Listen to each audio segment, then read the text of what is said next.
Margaret and Rose, I want to ask you to help me sing this song, okay? This is a song that I call We Are Marching for Democracy, that a number of people have worked on putting together based on a song, We Are Marching to Pretoria, which was made popular by the Weavers at Carnegie Hall. And you sort of remember the song, right? No, of course. So, Can we just sing the chorus? what's the chorus here? Where am I? You want to start? You want to start there? Why can't we sing it? Come sing with me, I'll sing with you, and we will sing together. Yes, we will sing together. Oh, we will sing together. Come sing with me, I'll sing with you, and we will sing together as we march along. We are singing for democracy, democracy, democracy. We are singing for democracy and civil rights for all. I'm not going to sing the whole thing. All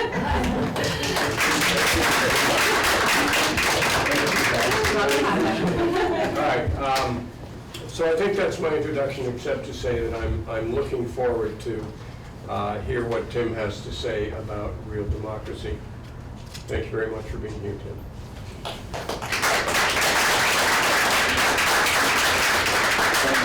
Thanks to the library and for everyone here and over the internet for attending. Nick Biddle and I, my colleague, we've been discussing democracy for about 3 years now in many different facets. Last time we talked about how undemocratic the Supreme Court was. I decided that what I wanted to do is set out a vision for what if we had the power, which we can create in many ways. What should democracy look like? And so that's what this is about. At the same time, I want to point out where the United States does not measure up in terms of this standard of democracy, or what I call real democracy.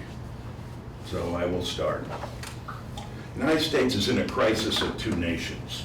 Economic instability, racial reckoning, lingering pandemic, rising authoritarianism have created a divide so great that we have never seen we haven't seen really since the Civil War. Underlying this disunion are conflicting concepts of what democracy actually is or should be. I see this as the old consensus is crumbling. And I think we've experienced this certainly in terms of the challenges that were brought to our country during an authoritarian or neo-authoritarian regime of the Trump administration. Now, and this would be something that you would hardly think that we would have to talk about, but we have to. Now, for some people, physically attacking the Capitol of the United States makes sense. Or for others, making it harder for people to vote isn't somehow a democratic act. The world seems turned upside down. On the other hand, many still believe in citizens' responsibility in the political process as voters and as activists. For these people, which I regard as still the majority, for these people, government and community organizing for social justice is what democracy really looks like. I believe that our future can and will be charted by how we conceptualize democracy itself. Understanding, expanding, and sustaining democracy can perhaps lead to a bridging of this not so grand canyon of a national divide. Writing in the early 19th century, Alexis de Tocqueville, in his visit from France, wrote a book called Democracy in America, and he observed this, quote, "The surface of the American society is covered with a layer of democratic paint." quote unquote. This presentation will focus on the nature of democracy and offers a reconceptualization of this greatest of human inventions. So on one hand, you're going to get from me kind of a sledgehammer of the reality of what's happening. You're also going to get the ideal type of what I think good democracy, real democracy can be. So as if anyone who's familiar with my teaching knows that I am critical but optimistic. And I'm still that way after all these years. But I want to start now with a little bit of theory. There are two major schools of thought in doing analysis, particularly political analysis and historical analysis. And the two major ones are, and there are others as well, but one is called the pluralist school, and the other is called the power elite school. All right. I'll be looking. I'm going to explain both, but you will quickly realize that my bias is towards the power elite school. The pluralist analysis, the most popular, mainstream, conventional, orthodox, relies on assumptions that our governing system is shaped by multiple competing forces acting in more or less democratic arrangements via relatively equal access to power. Now, I maintain that both conservatives and liberals primarily embody this approach to understanding our society. Look at our grand array, which I call our democratic myths. Now, this may sound very familiar to you, either from high school or college or mainstream media. We have fair elections. We have equal representation, more or less equal representation. We have a free and more or less objective media. We have high social mobility. We have high standards of living. We have equal opportunities, and our history is basically perpetually on an upswing, always improving.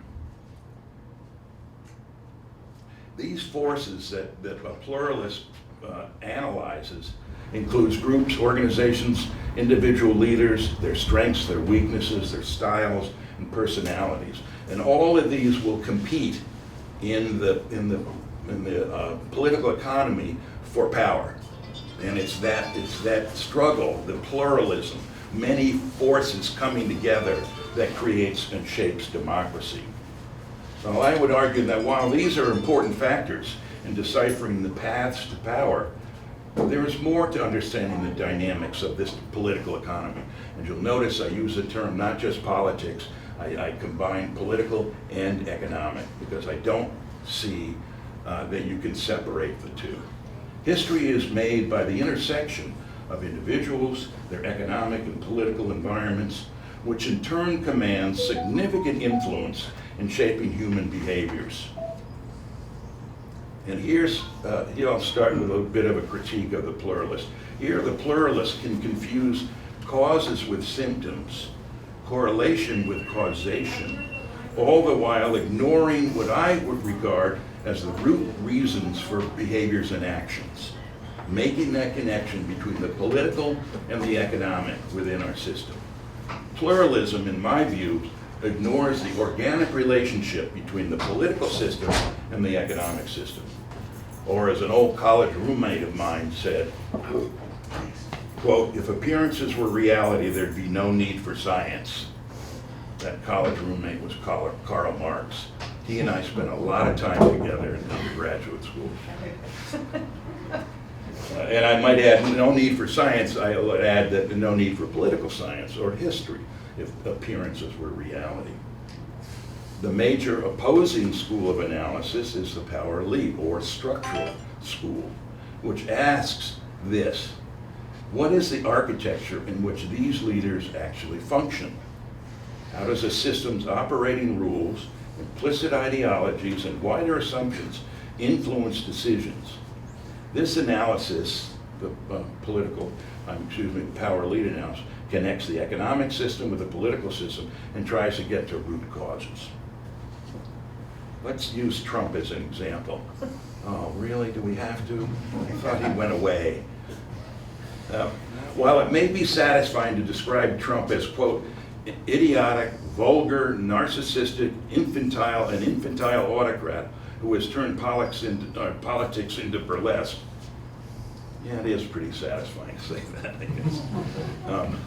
Such conventional hand-wringing over Trump's daily assaults on decency and democracy mostly rise to that of a liberal complaint that indicts Trump and his Republican enablers. But seldom does this analysis suggest that Trump may in fact be a symptom of a larger problem of the failing political economy. And if you reflect back, if you have the courage to, on how the mass media portrayed Trump, he was the anomaly. They never really talked about maybe is there something wrong with the system that allows somebody like him to be, quote, successful. Or as political scientist Michael Parenti has said, quote, most events in our history result from broader configurations of power, wealth, class, institutions that are structured in dominant political organizations, the economy, and society. He goes on. The social order does not operate as a mystical, abstract entity. It is shaped and directed, for the most part, by people who deliberately pursue certain goals that will expand and secure their economic and political power. The power elite analysis recognizes that there are built-in assumptions of power wielded by those with privilege. And it's exciting to see that word being used so much more frequently in the last 6 years or so. So white privilege, male privilege, caste and class privilege, and I always want to add corporate privilege to our understanding. So arguing from a power elite framework, I advocate, and now I can become more idealistic and pie in the sky perhaps, but I will start this definition. I advocate for a more expansive and inclusive definition of democracy that challenges the orthodoxy and will lead to a more cogent understanding of what a truly democratic society can be. This definition demands a higher standard for the role of government and a more active citizenry. I always have trouble when I say this because when it's a hard sell, I'm a democratic socialist. It's always a hard sell to talk about socialism within our political economy because as a socialist, you want to have a larger, expanded role for government. Well, if the government is operating the way we know it has been operating for so long, that's a pretty illogical proposition. So the challenge for me is a socialist paradox is it requires government to perform a vigorous role in the political economy as an insurer and protector of citizens' well-being. But if the role of government is unappealing and in fact dysfunctional and unresponsive to people's needs and interests, how could more government be the solution? Hence the paradox.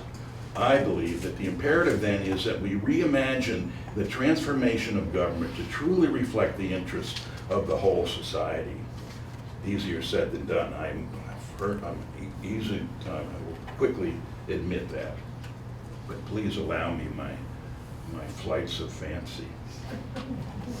Democracy is not just voting, lawmaking,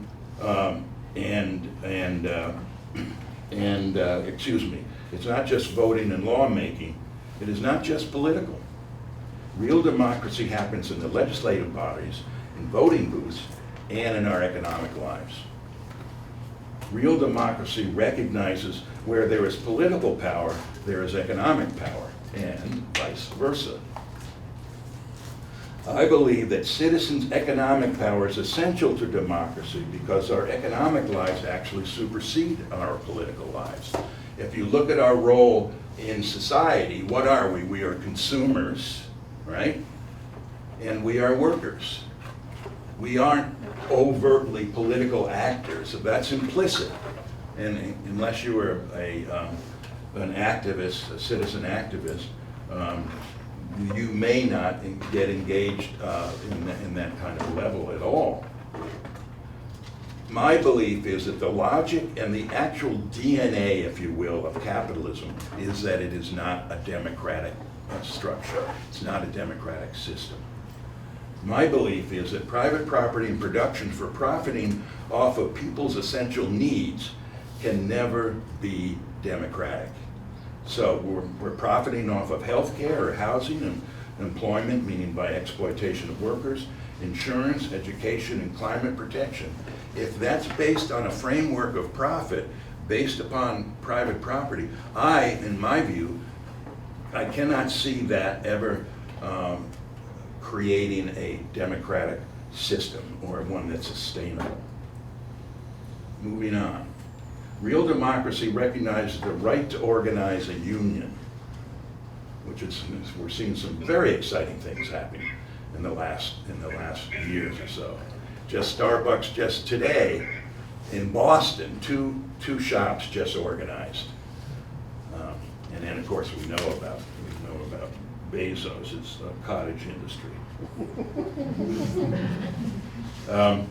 Today, about 6% of workers have the protection of a union contract. The peak, you know when the peak was in our history? 65.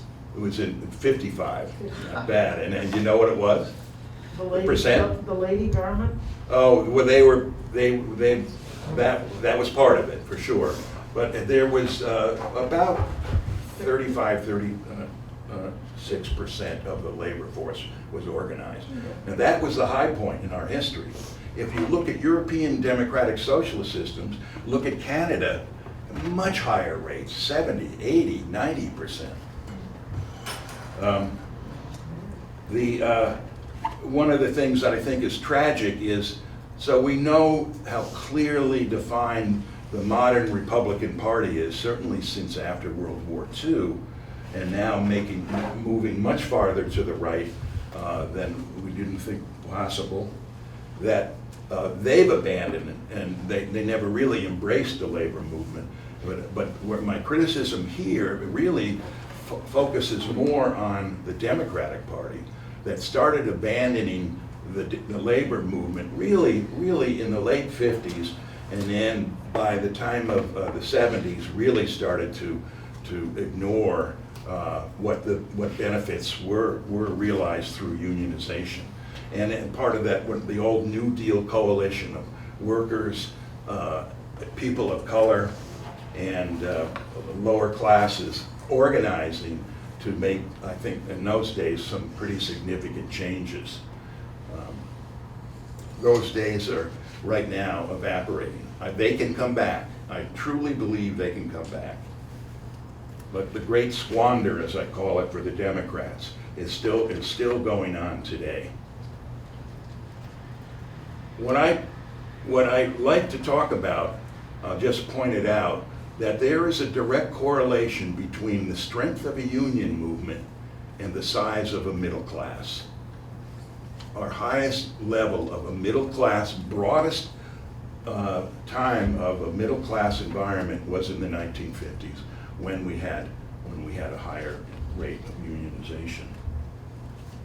So, continuing, real democracy happens at work. When workers have control over the work process and a fair share of the fruits of their labor. Real democracy recognizes that private property does not give license to exploit workers for higher profits. Today, the ratio between the highest paid and the lowest paid in America, 351 to 1. In the 1950s, that ratio was about 20 to 1. So who's benefiting? It's not a mystery. 40 years ago, the United States had the highest wage rate in the world. Today, the richest country in the world, we rank 8th in the world now. Real democracy does not conflate democracy with capitalism, which not always, it frequently happens. that they use those terms interchangeably, at least in a mainstream conventional analysis. So real democracy does not confuse a meaningless abundance of material goods with freedom. Today, there is an almost nihilistic concept of freedom. The anti-vaxxers, anti-maskers, gun owners, I own a gun, and that's an expression of freedom.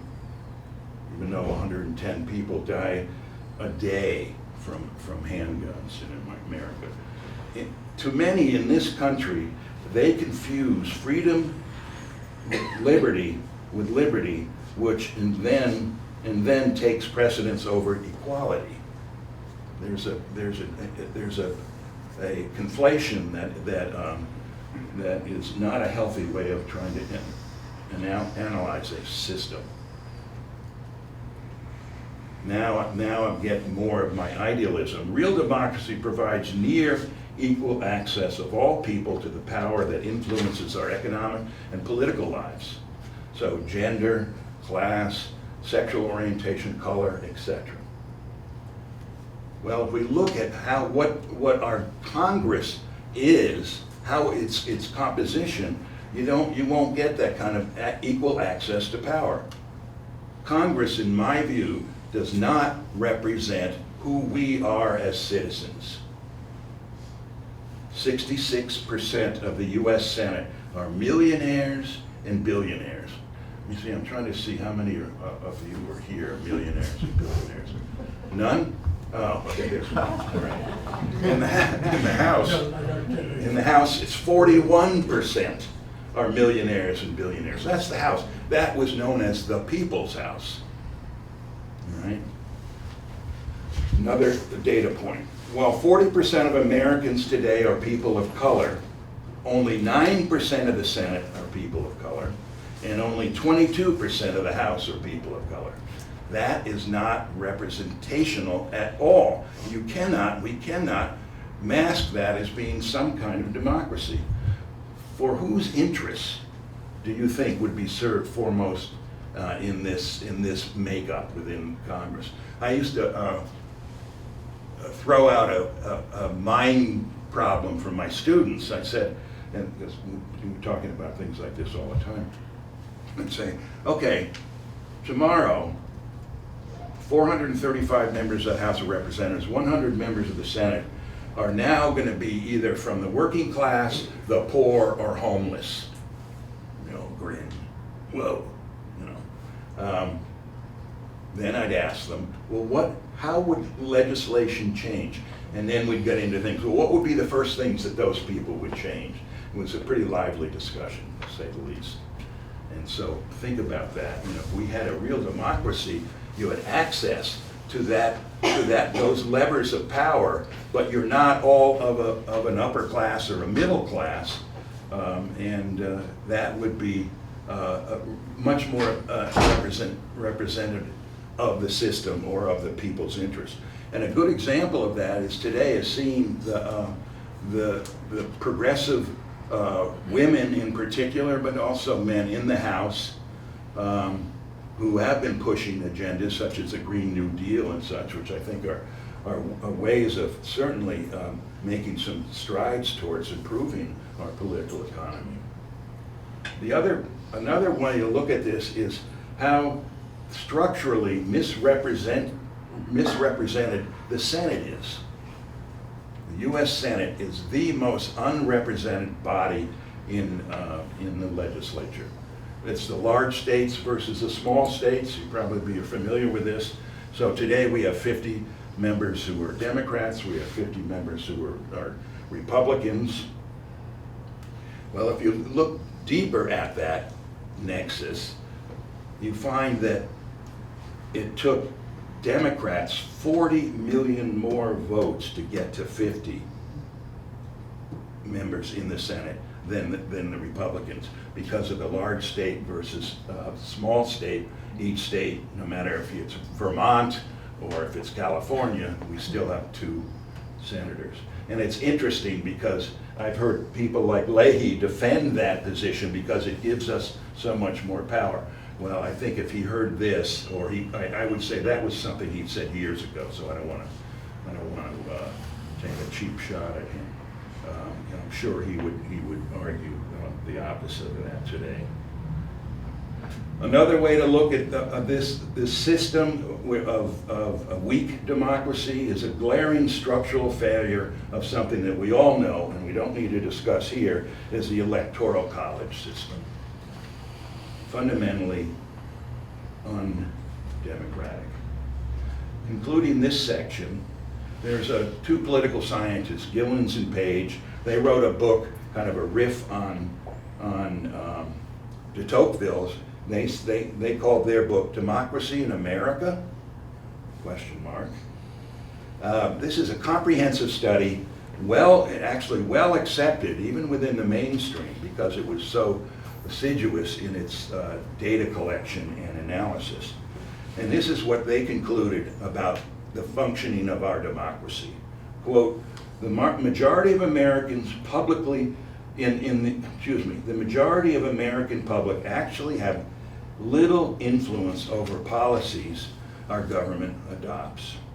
They go on. Policy making is dominated by powerful business organizations and a small number of affluent Americans. Now these two are pretty mainstream. They're not Marxist by any means. Moving on. Real democracy enables all people fair access to the security of housing, employment, health, and education and leisure. What a magnificent concept. Have fair access to that. Well, years ago there was a class traitor who suggested an economic Bill of Rights be added to the Constitution. This person said, rights guaranteed by the Constitution and the Bill of Rights, quote, provide inadequate to assure us equality in the pursuit of happiness, unquote. So, this person argued for a right to employment and adequate income, a right to freedom from unfair competition and monopolies, a right to decent housing, medical care, Social Security, and education. None of those things are in the U.S. Constitution. We have struggled and fought, citizens have, in order to get a modicum of those rights. But there was nothing in there, there's nothing in the Constitution about the right to an education. Nothing in the Constitution about a right to a job or food. Well, that class traitor was Franklin Roosevelt, speaking in 1944 during the State of the Union address. Needless to say, that proposal, that modest proposal, didn't go anywhere with either Republicans or Democrats. And we learned not to hold our breath. Today, we look at federal minimum wage, $7.25 an hour. It's still that, $7.25 an hour. How many of us can live on that? The U.S. ranks 17th in the world in the minimum wage rate, 17th. 30 million Americans are without health care, and many, many more are underinsured.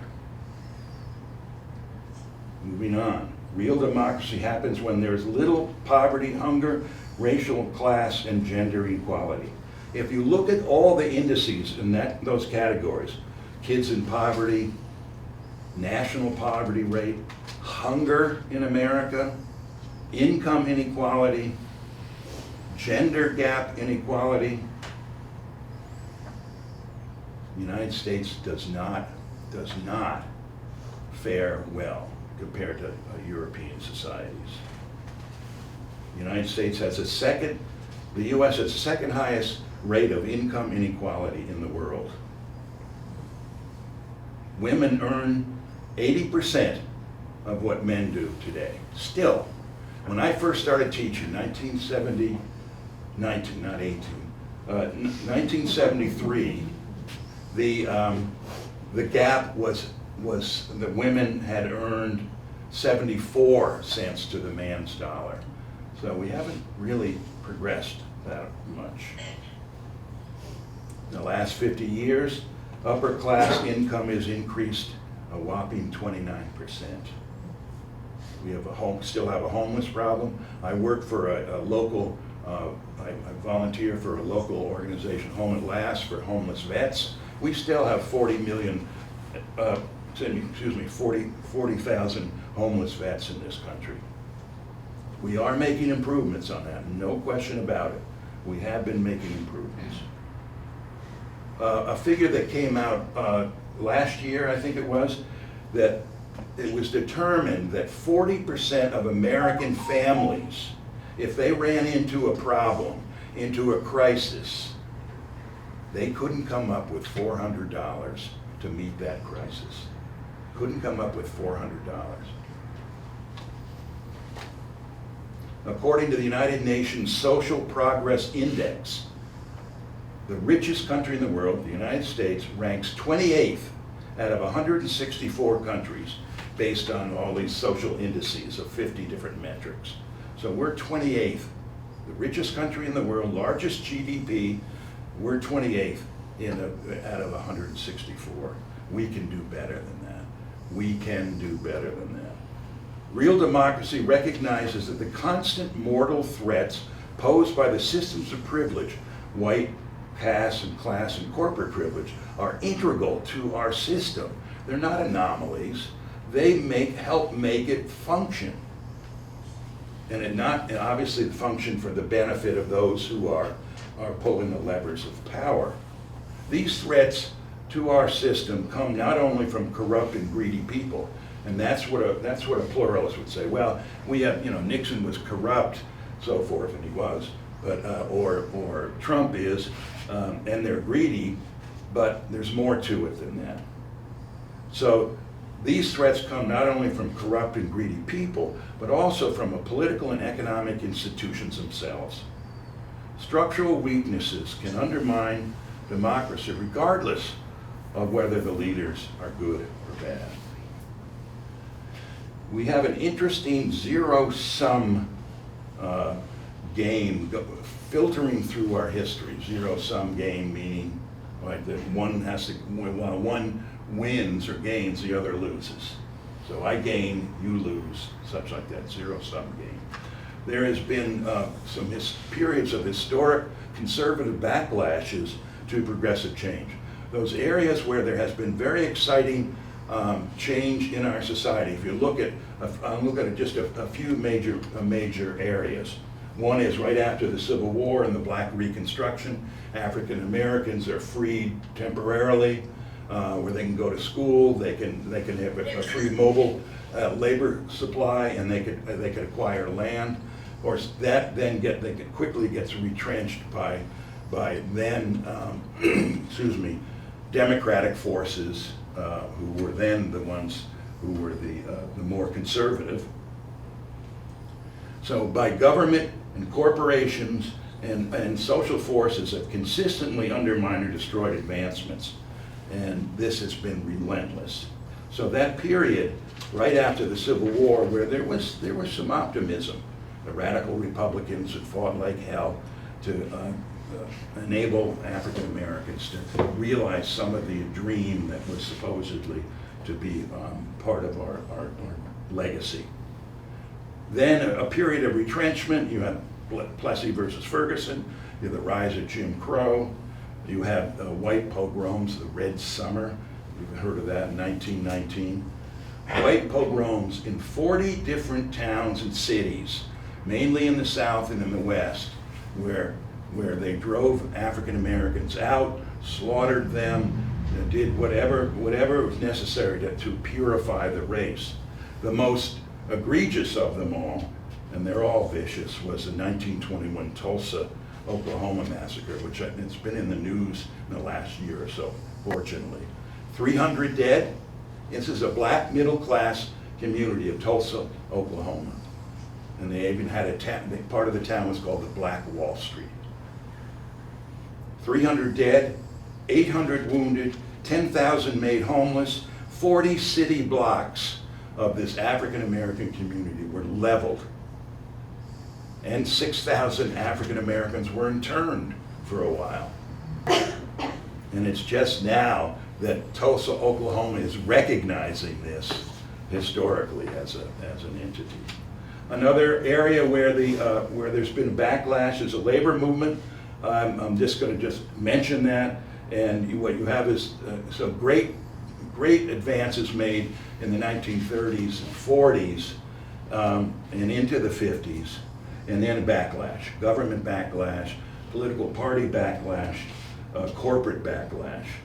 And so we are now experiencing one of the heights of anti-labor legislation and Supreme Court rulings in our history.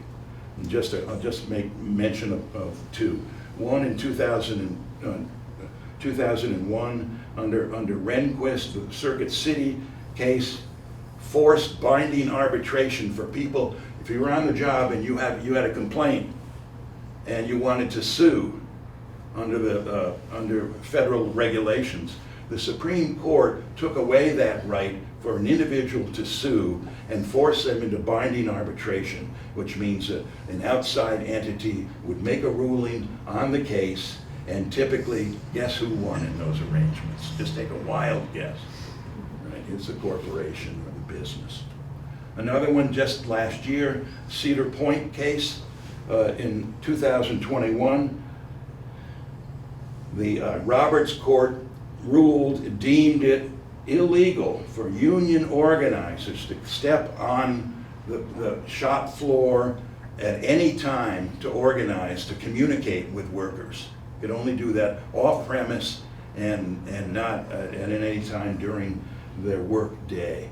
It used to be up to this point, the law recognized union organizers the right to get onto the shop floor, to get on the property, to at least give them an alternative view, not just the propagandizing that Bezos has done. And according to a social justice writer for The Nation, Elie Mystel said this, quote, "This decision, the Cedar Point decision, is a game changer for labor laws. Corporations will be empowered to fight regulations. As the court has opened a Pandora's box of terrible possibilities by casually throwing out decades of regulatory laws in favor of extremist views on the rights of property." The Roberts Court goes on, Mystel goes on, is the most anti-union court since the New Deal, since the 30s, trying to set back labor laws to the pre-Triangle Shirtwaist Fire days of 1911. And the Democratic Party, according to Mystel, is just standing around and watching them burn. I will just finish up with just a brief mention of the women's movement.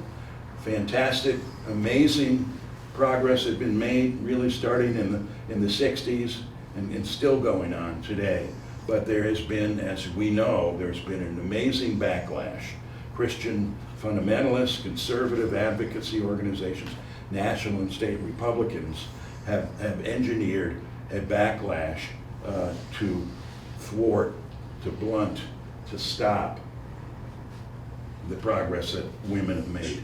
Certainly we know it so well with the anti-abortion rulings and the efforts on the part of the Roberts Court to undermine or to destroy the protection of women. Feminism has been what?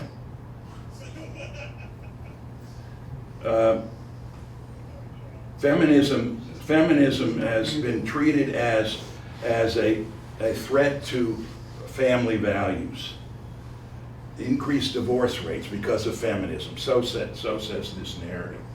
Then there's the anti-Planned Parenthood and a persistent wage gap. All of these are bulwarks to the progress made by women.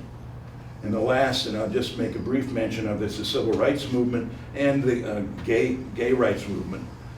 Also, while making amazing progress in the 50s, 60s, 70s, and 80s, and in our lifetime, have been met with a massive backlash of white terror, national and state Republican government, and conservative churches. The post-warring court in the early 1970s was captured by design by conservative forces, starting with Richard Nixon. Nixon had, I think he had 3 appointments to the court, as did Trump. Today, to give you an example of this, according to the Southern Poverty Law Center, there are over 800 organizations of hate groups operating around the country, including the United States, including Vermont. And we're seeing the LGBTQ rights being assaulted under the current Supreme Court. As of March of 2022, in a 3-month period, nearly 240 anti-gay bills have been filed across the country. 240 anti-gay bills. The previous record was 41 in 1 year. This is 240 in 3 months. Look at the Florida law. Remember that? Just happened. Last month. Don't say gay. Can't even say it, let alone defend the rights of human beings. In conclusion to this section, I draw upon historian Heather Cox Richardson, and she says this, quote, "Conservatives convinced white men that equality for people of color and women would destroy their white males' freedom," unquote. Zero sum. Real democracy promotes a true multi-party system that represents a broad spectrum of citizen interests. We have what I think is what I call a one-party, two-party, one-party monopoly, dominated by corporate privilege. It's this narrow conception of what politics is that is so debilitating, for it defines what is politically and economically acceptable and possible in our political economy. So we have the choice, Republicans, we have Democrats. Now, I will freely admit that since the the Trump era, there's been a much more discrete distinction between a Republican and a Democrat, no question about it. But throughout a lot of our 20th century history, you could argue that there weren't very strong differences.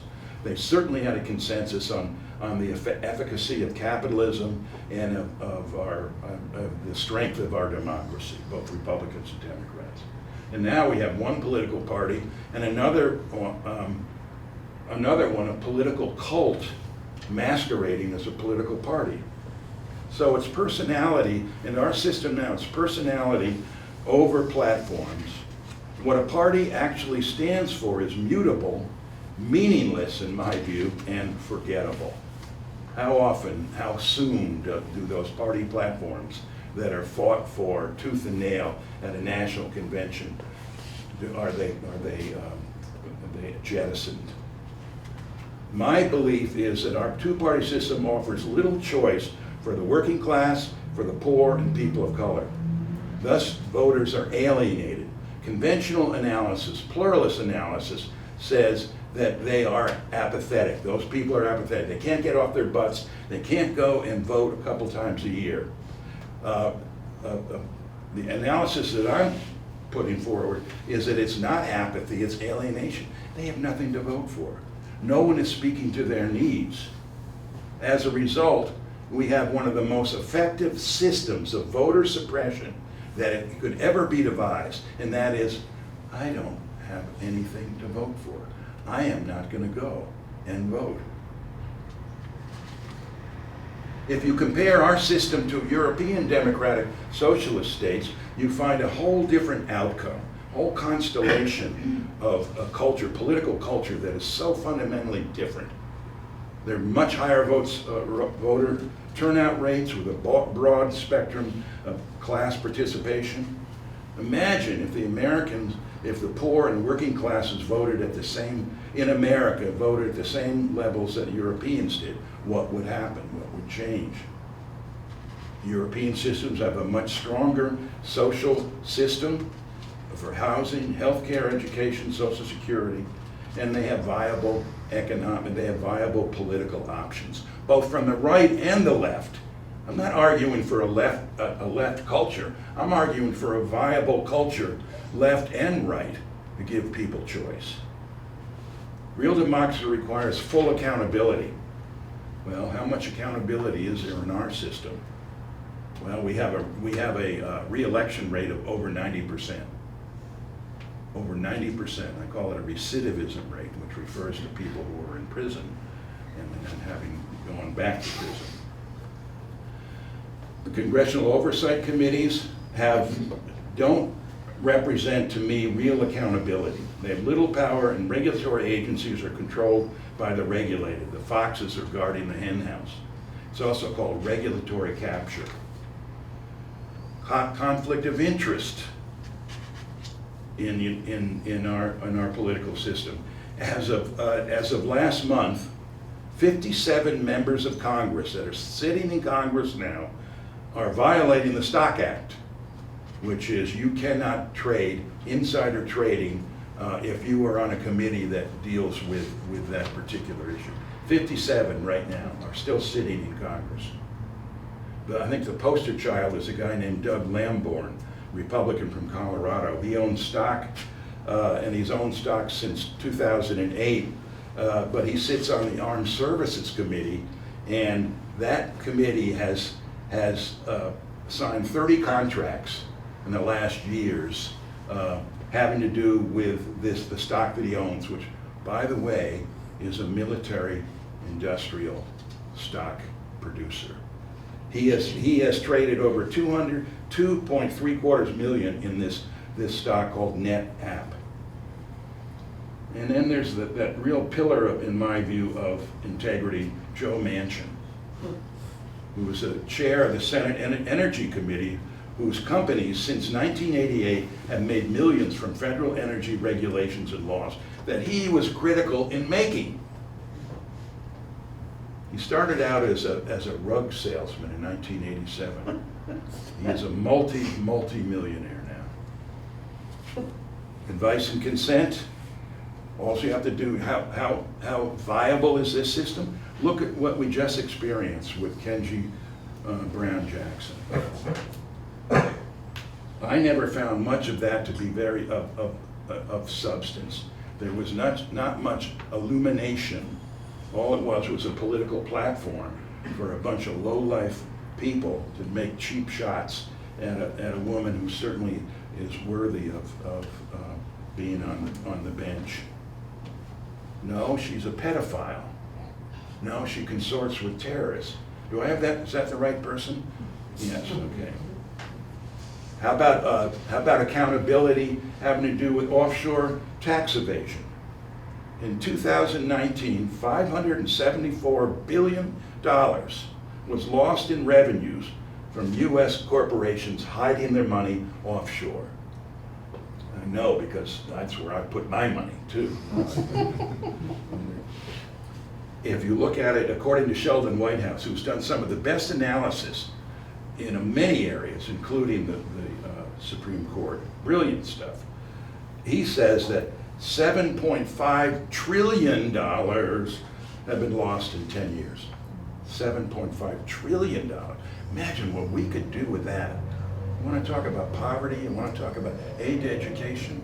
Oh, there I go again, sorry. The United States is the world's laundromat for billions in dirty money. Real estate, art, jewelry, yachts, so forth. The oligarchs have a safe haven. It's not just oligarchs, though. It is non-oligarchs have been doing this for years. And I'll finish up with the judicial recusal system. Recusal means if I am a member of a court, I cannot rule on a case that I have some interest in. Currently, 150 judges hold stock in companies that they have ruled on, according to USA Today of March 15th.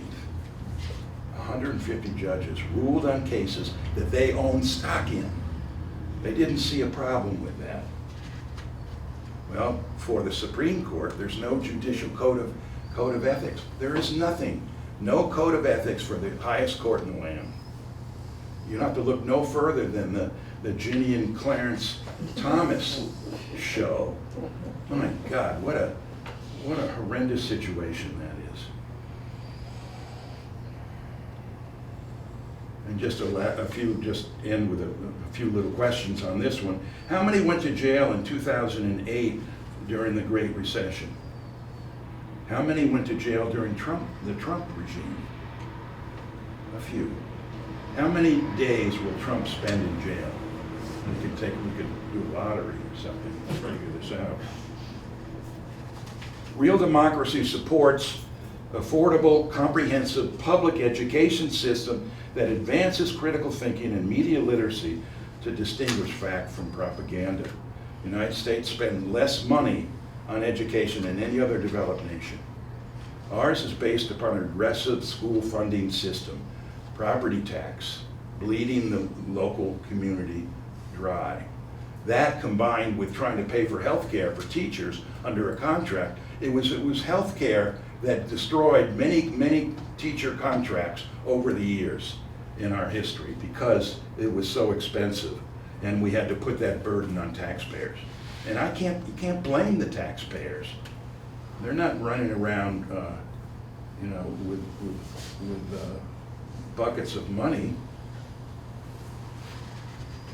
Also, if you look at federal aid to education, United States, 11% of federal funds go to public education in the United States.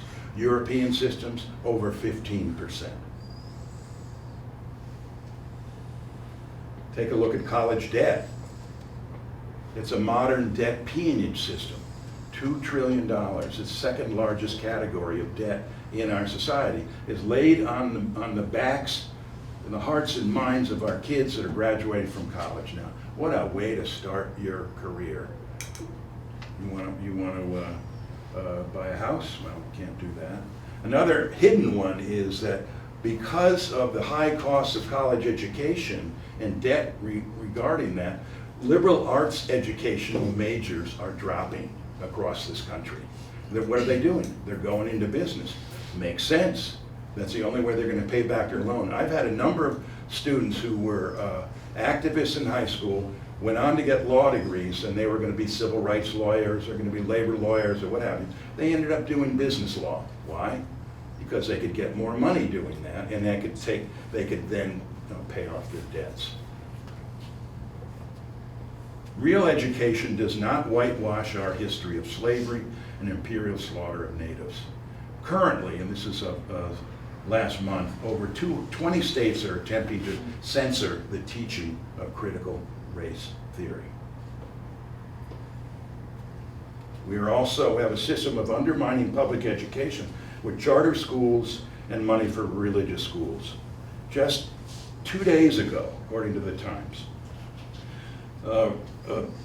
Republican Governor Bill Lee ordered $32 million funded from taxpayer money for 50 conservative charter schools in the state of Tennessee. And these are unabashedly conservative schools. They don't even pose as balanced or non-propagandistic. Real democracy does not have a mass media driven by corporate interests. Profit-driven corporate media serves financial interest before public interest. The famous quote that came out of the early days of Trump's administration, the president of CBS said, well, Trump, quote, "Trump may be bad for America, but he's," remember this? "He's great for CBS." All right.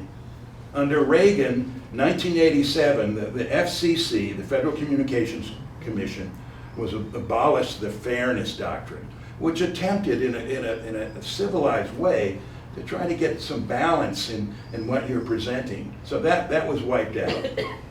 Even in collaboration with Democrats, some Democrats anyway. What was one of the results of that? Well, you have the rise of Fox News. by 1988, which now captures 30% of the market share. It's a propaganda agency for Trump and the conservative and reactionaries. So you have the likes of Roger Ailes, Rush Limbaugh, and a torrent of ethically challenged media ideologues awash in our airways.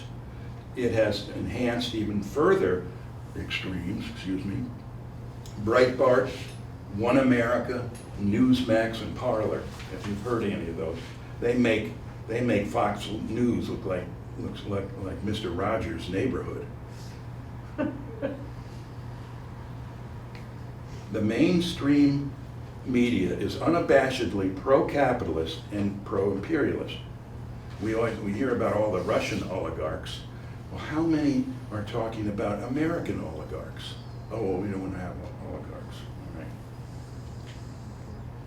And I am critical of public broadcasting as well. If you look at it closely, its ideological bent is moderate to liberal for the most part, but mainstream, basically mainstream.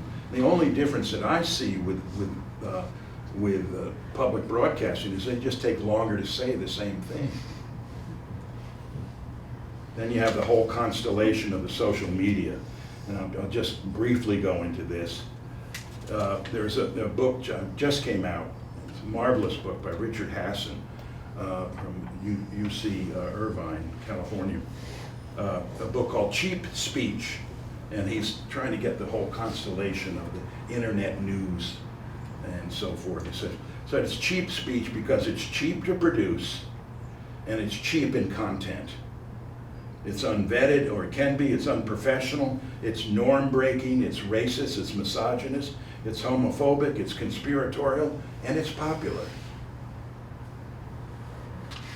Cheap speech has engendered in the internet age a polarization, I think, of our society.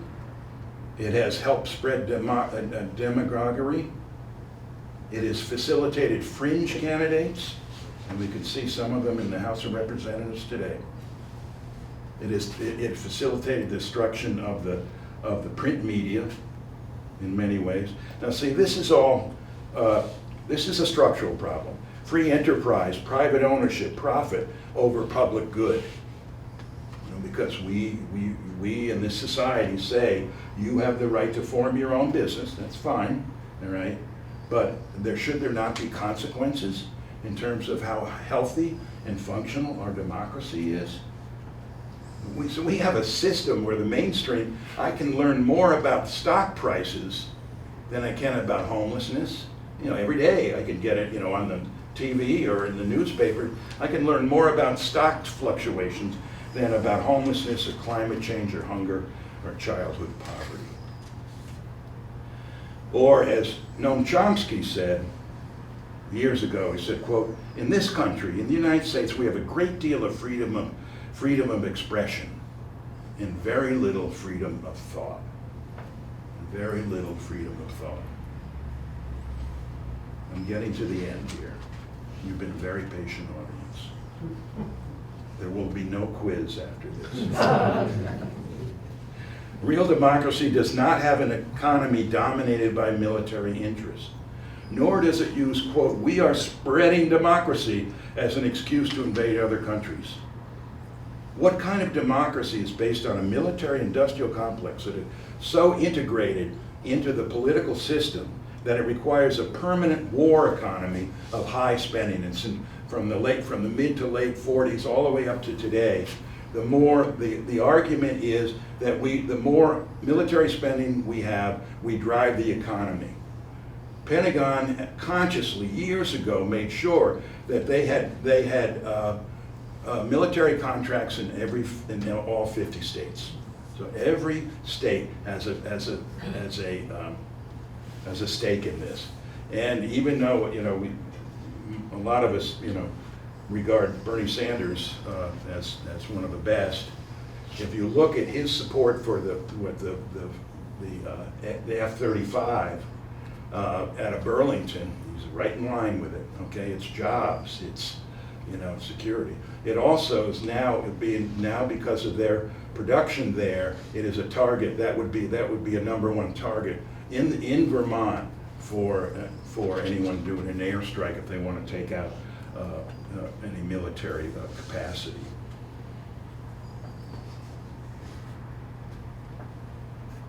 What kind of democracy spends nearly half of its federal discretionary budget on the military? The 2022 military budget, 48% of that discretionary budget went to the military. 48%.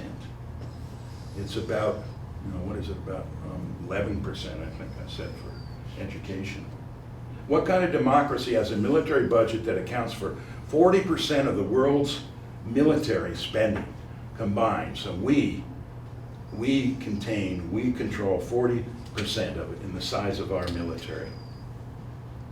What kind of democracy maintains over 750 military bases in 80 countries around the world? 750. What kind of democracy has invaded 72 different countries since 1945? Real democracy does not enable a Supreme Court composed of unelected elites with life terms the power to overrule acts of the legislature through an unaccountable legal fiction called judicial review.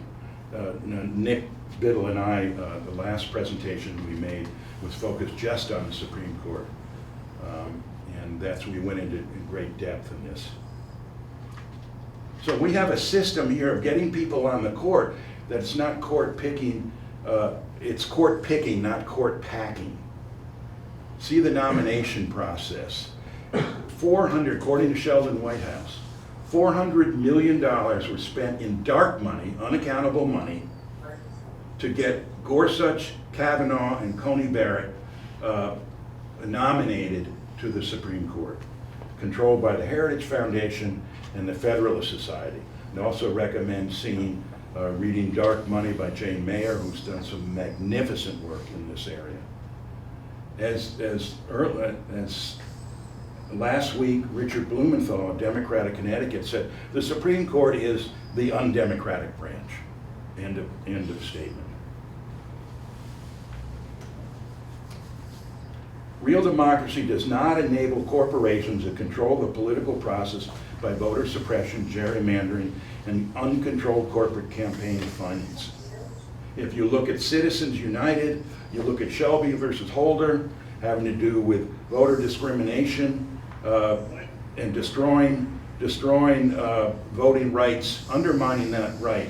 And when Roberts made his ruling in 2013 on the Shelby decision, he said, quote, voting discrimination, remember this one, is a thing of the past, unquote. Currently, 19 states have passed laws making it harder to vote, according to the Brennan Center. 30 states have heavily gerrymandered districts right now. And of course, the social media constellation of influencers has not improved upon that. What kind of democracy takes away people's voting rights? Real democracy does not contribute to the destruction of the world's environment to protect the interests of the carbon economy. So in conclusion, real democracy is a continuum, a never-ending process that must be perpetually defended and nurtured. The forces that threaten democracy are constantly at work. They are embodied in the nature and the process of our economic and political system. Real democracy is perpetually evolving, which makes it dynamic and potentially powerful. Real democracy is a perpetually evolving system where people have relatively equal access to the economic and political power. That's it. It's access to power. Give us the opportunity and we will take it. I believe we can bridge this country's massive divide with a more comprehensive definition of what real democracy can be, and when we fight for more democracy, not less. I started this lecture by stating that a real democracy demands higher standards for the role of government and a more active citizenry. If we create real democracy, a more active citizenry will emerge to build and defend our political economy that would represent us all. And finally, real democracy is like good Vermont organic manure. It only works when you spread it around. Thank you.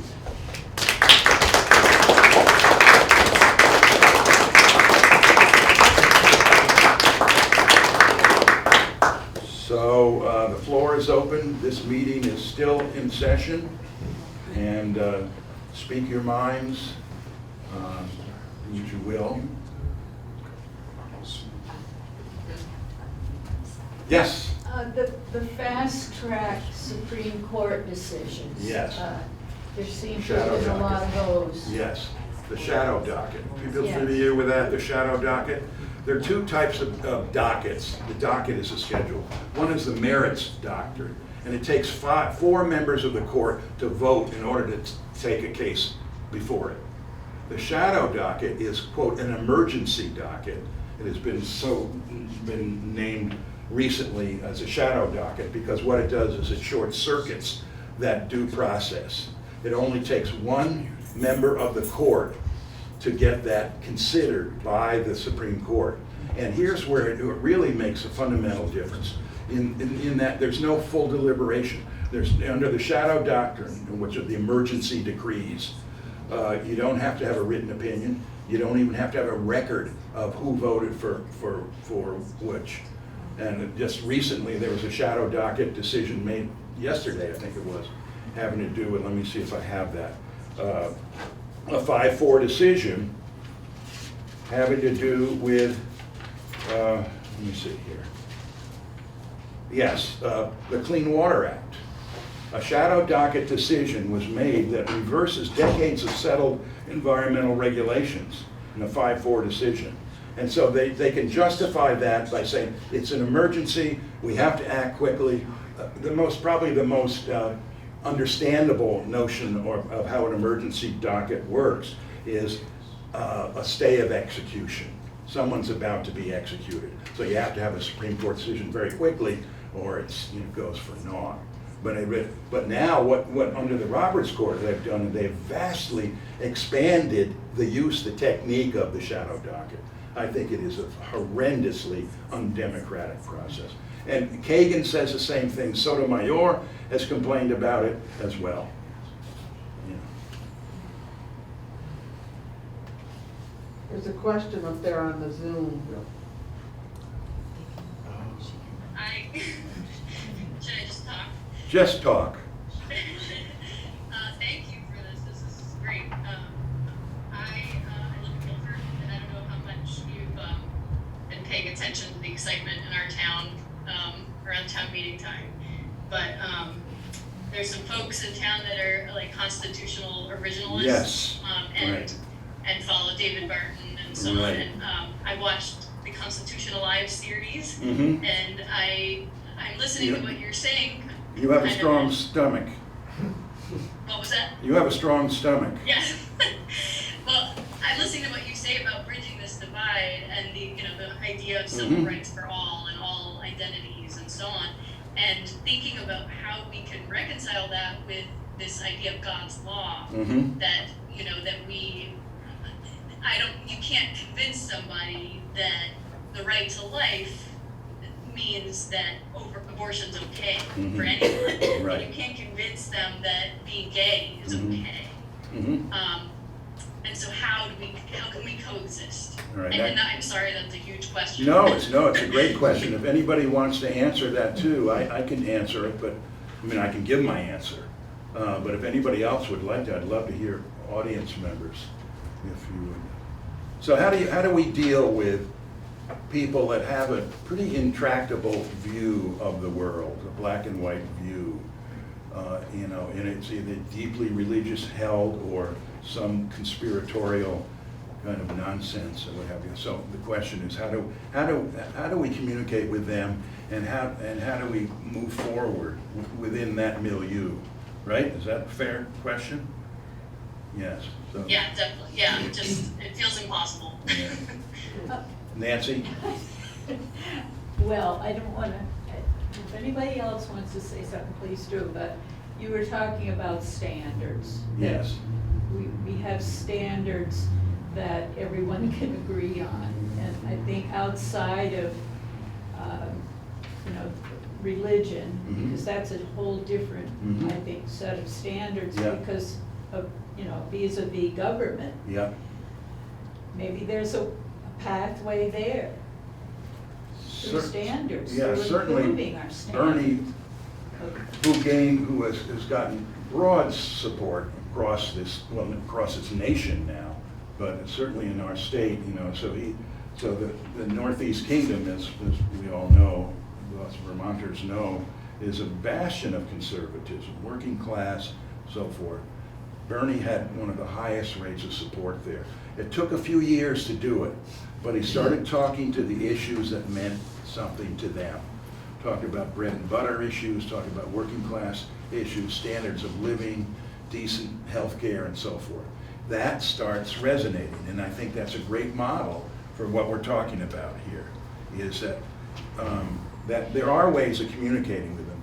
Although I personally wouldn't want to spend a whole lot of time and energy dealing with people that are so intractable, and because they have been informed by their religion that this is the only way you can think. I wouldn't frankly spend a lot of time. Well, let me tell you that they got about a third of our votes in our town. Mm-hmm. And I think that that's not something that we can ignore, and Right. it kind of makes me heartsick. I'm not sure how to, I don't want to just say you're wrong. Right. Because it's what they believe. Right. And that's Yeah, fine. and that to me would be too elitist certainly for a person who's involved with social change. Yeah. And we can't just dismiss them, but I wouldn't necessarily spend a lot of time. I would build bridges with others that are have maybe greater possibilities. But I'd say, 30%. If you look at the voting age population in the United States, it's a VAP, it's called. About 25 to 30% of Americans, adults, actually voted for Trump. As we think, oh my God, half the country is, I'm assuming my lefty bias here, and that we have a American country that just seemed to have lost its way completely. Well, in fact, it's not that Trump reservoir isn't as deep as it seems, and certainly the mass media never talks about this. But if you did the voting, actual 18-year-old and older, it's about 25 to 30% of the population that supported him. From my point of view, I don't like that, but it's not a disaster. It's not it's not in my view, the end of the world. I don't like what the manifestations have been in terms of homophobia and racism and so forth. But that still, in my view, still it gives us enough opening and space to make change. Thanks. David's got his hand up. Another one. I also want to comment on Anna's question, because I have talked to a lot of these people as I travel the state, and I often think about their anger comes from some pain somewhere in their life. And I think Tim really hit it, which is first try to find common ground. It's just so much more satisfying and less confrontational, and there is a lot of common ground. And I think a lot of the pain is around economics. Tim talked about the middle class in the 50s and unions and whether they were union members or not. You used to be able to make a middle class living without a college degree. And I think a lot of the anger comes from fear, and the fear comes from the inability to provide, and whether or not, the next day there's going to be food or whatnot on the plate. Not that all Trumpers are economically impoverished. I'm always shocked when there's the $100,000 income folks who are Trumpers, but I can't explain that. So I guess I would say try to find something else to find common ground on.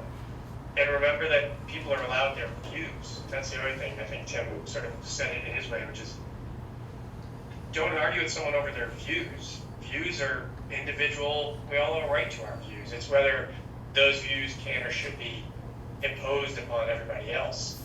And talk about things like freedom to marry or the freedom and right to have an equal opportunity to get a job and not be discriminated against because of your race or whatnot is in their language, right? It's about the freedoms of each of us to have that full opportunity in our society.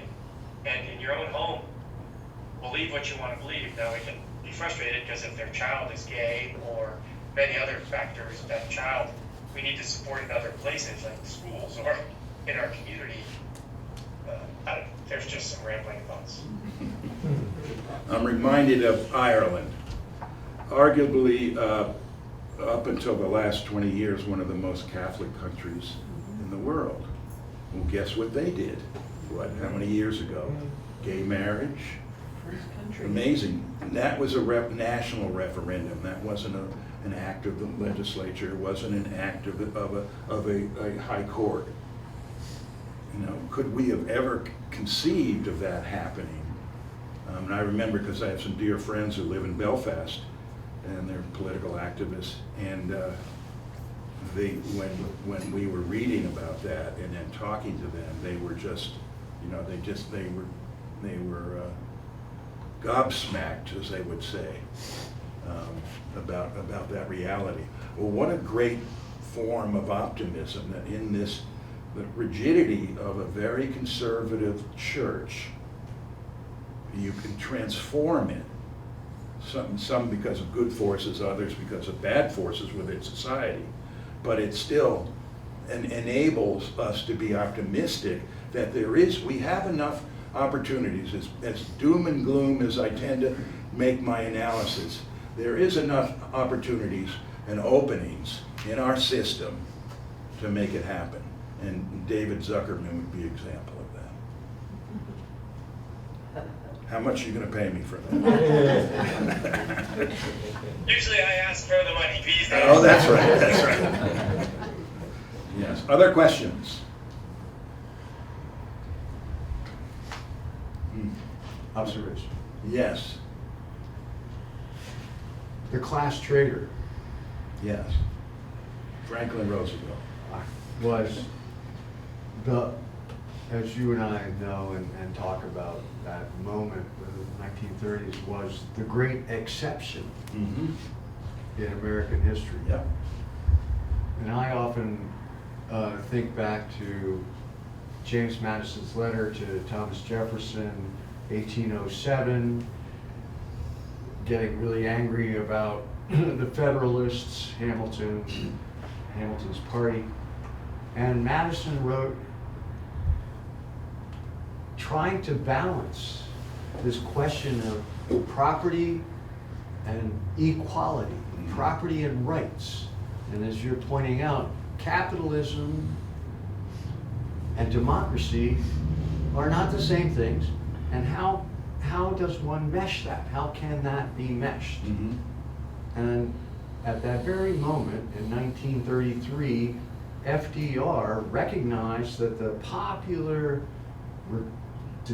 demand was so enormous that in order for the capitalists to survive, Mm-hmm. they accepted the New Deal. Yes. And many people recognize that FDR saved capitalism. Yeah. He avoided a real socialist revolution. Mm-hmm. He was a class traitor, but not so much one. Madison said to Jefferson, just as there are rights in property, there is property in our rights. Trying to create a theoretical bridge to how our constitutional rights should stand equivalent to capitalist property rights. Yep. Now that was his way of seeking redemption, as far as I can tell. But it's a cool sentence, and it's a great concept, and there's some way there that I think might be an avenue towards what might be called a better democracy. I think if we look to Europe, social democratic states or democratic socialist states, there is a difference, but that may be the model. And that's certainly what FDR was talking about, but he wasn't doing it in such bold terms. He would have been more crucified if he had done that. But there are models out there. Can we humanize capitalism? I have my doubts, but can we make it better? Yes, I think we can. I think we can expand on opportunities.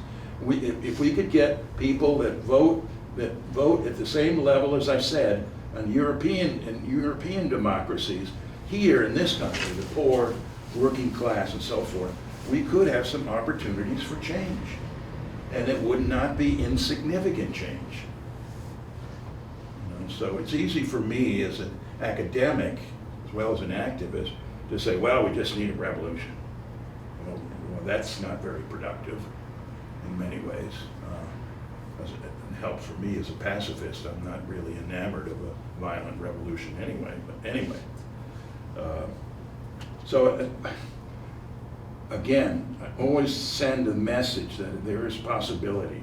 There is possibilities. It's there nationally. I mean, more people have been identified or willingly identified as socialist during the Sanders presidential campaign than any other time in our history.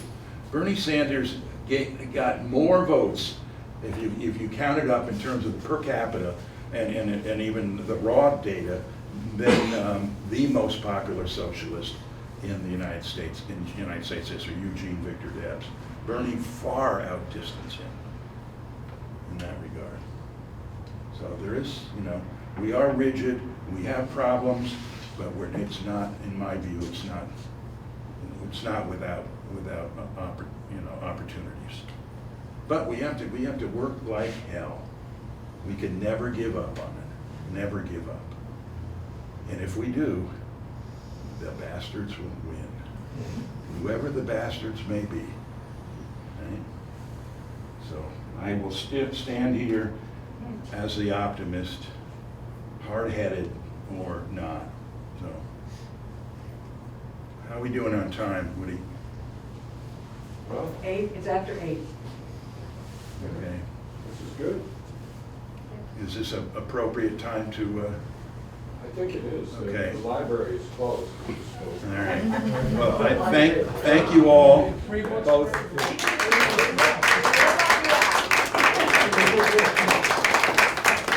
over the airways and in person. Thank you again to the library, thanks to BCTV, and thank you for your questions.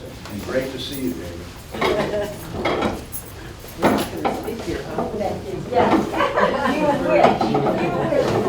I like it.